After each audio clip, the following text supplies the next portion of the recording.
ସାଙ୍ଗମାନେ କୁମ୍ଭୀର ଯେତେବେଳେ ମାଂସ ଖାଏ ସେ ମାଂସର କିଛି ଅଂଶ ତା ଦାନ୍ତ କଳରେ ଲାଗି ଯାଇଥାଏ। ଆଉ ସେ ଦାନ୍ତ କଳରୁ ସଫା କରିବା ପାଇଁ ସେ ସବୁଦିନ କ'ଣ କରେ ନା କିଛି ସମୟ ପାଇଁ ନିଜ ମୁହଁଟାକୁ ଏମିତି ଉପରକୁ କରି ଖୋଲିକି ରଖେ। ସେହି ସମୟରେ କିଛି ସିଲେକ୍ଟେଡ୍ ପକ୍ଷୀମାନେ ଆସିକି ତା ମୁହଁରେ ବସିକି ସେ ଦାନ୍ତରେ କଳରେ ଥିବା ସେ ଯେଉଁ ମାଂସ ଖଣ୍ଡ ଗୁଡ଼ାକ ସେ ସଫା କରନ୍ତି ନିଜ ଥଣ୍ଟରେ। ସେହି ସମୟରେ ସେ ପକ୍ଷୀ ଗୁଡ଼ାକ ସେ କୁମ୍ଭୀରର ଆହାର ମଧ୍ୟ ହେଇଥାନ୍ତି। କିନ୍ତୁ ସାଙ୍ଗମାନେ କୁମ୍ଭୀର ସେ ପକ୍ଷୀର କୌଣସି କ୍ଷତି କରେ ନାହିଁ, କାରଣ ସେ ଭାବିଥାଏ ଯେ ମୁଁ ଯଦି ଆଜି ଏ ପକ୍ଷୀକୁ କିଛି କ୍ଷତି ପହଞ୍ଚାଉଛି ତାହେଲେ ମୋର ଦାନ୍ତ କଳରେ ଥିବା ସେ ମାଂସ ଗୁଡ଼ାକ ସଫା ହେବନି, ଫଳରେ ମୋ ଦାନ୍ତ ଗୁଡ଼ାକ ନଷ୍ଟ ହୋଇଯିବ, ଆଉ ମୁଁ ଜୀବନ ଯାକ କେବେ ଖାଦ୍ୟ ଖାଇପାରିବିନି, ମରିଯିବି।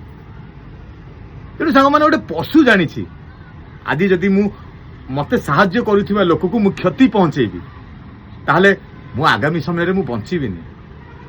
କାହିଁକି ଜାଣି ଆଜି ସମାଜରେ ମଣିଷମାନେ ଏତିକି ଟିକେ ବୁଝିପାରୁନାହାନ୍ତି, ଯଦି ତମକୁ କିଏ ସାହାଯ୍ୟ କରୁଛି ତାକୁ ସାହାଯ୍ୟ ନ କର, କିନ୍ତୁ କମ୍ ସେ କମ୍ ତାକୁ କ୍ଷତି ତ ପହଞ୍ଚାଅନି।